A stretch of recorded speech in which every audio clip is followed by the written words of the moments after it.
Hi guys! Welcome back sa aking channel. For today's video ay dadayuhin natin ang isang kainan dito sa Muntinlupa. And guess what? Andito ang aking mga tropang Team One Love. Ayan, na-invite po nila tayo na sumali sa get together nila kahit di naman tayo Team One Love. Thank you Ate Norma. And ayan, na-meet ko na isa-isa ang lahat. Si Miss Chessa Mix Vlog.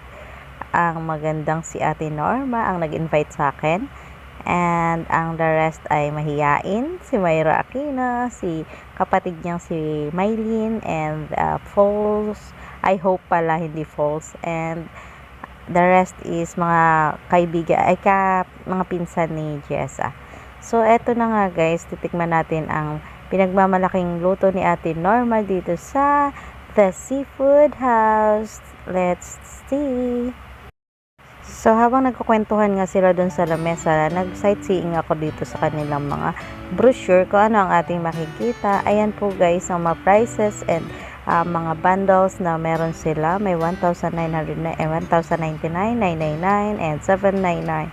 And ayan pa, marami pa po silang mga naka-bundle, freshly cooked seafood. Yes, bagong luto po nila, bago i-serve, and hindi na po siya hindi ka na po dyan lugi, and masarap talaga siya, pero hindi ko pa natitikman at that time. So let's see, panoorin natin ang ginagawa ni ate sa The Seafood House.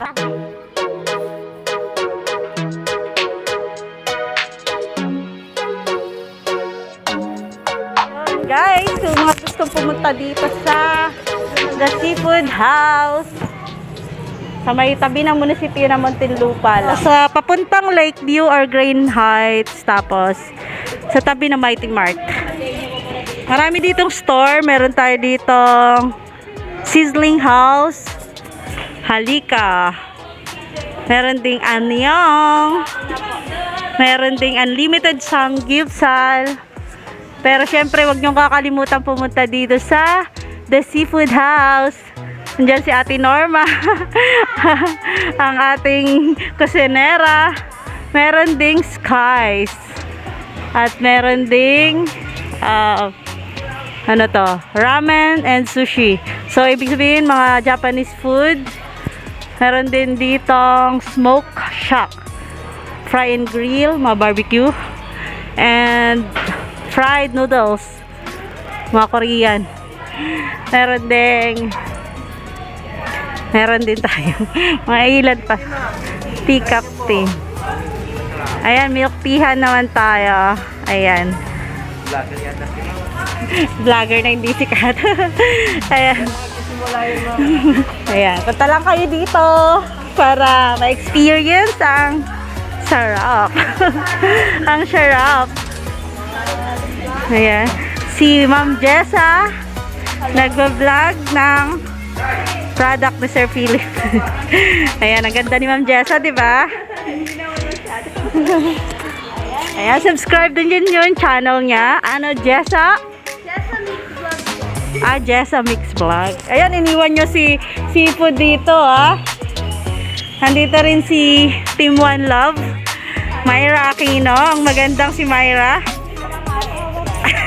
Sige na, marap ka na para mamaya malay mo humata ka ng ano sa akin. Ay, wag naman. Si ate Jocelyn and si ate Hilda. Elda. Ikaw, Hope Channel. Oy, subscribe nyo yung channel nila guys, kasi Elda Villamor, may palaro sa Monday. ay, may Pinoy henyo din ba doon? Bingo lang. Malas ko sa bingo. So, eto na nga guys, ang pinagmamalaki ni Ate Norma na serving ng small size. Meron siyang 3 crabs, 3 mais, at mga calamares, at 6 na shrimp. Ayan, ilalagay na ni Ate Norma ang lahat ng kailangan, and later ay habang inaayos niya yan, ay abangan natin ang paglalagay niya ng sauce sa bawat potahe, and enjoy the video.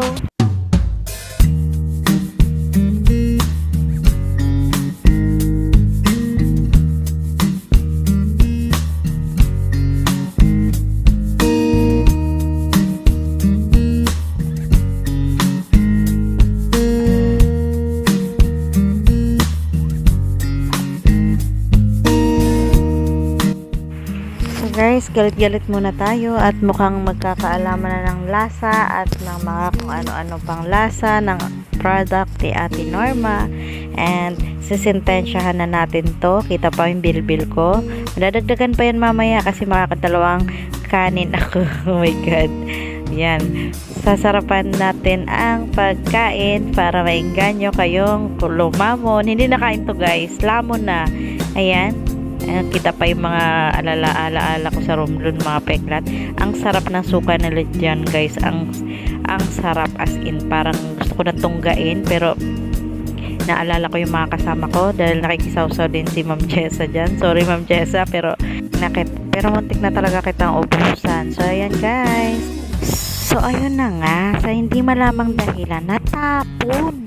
Sorry Ate Norma, hindi namin namalayan kung natapon pala lahat ng seafood sa Bilao.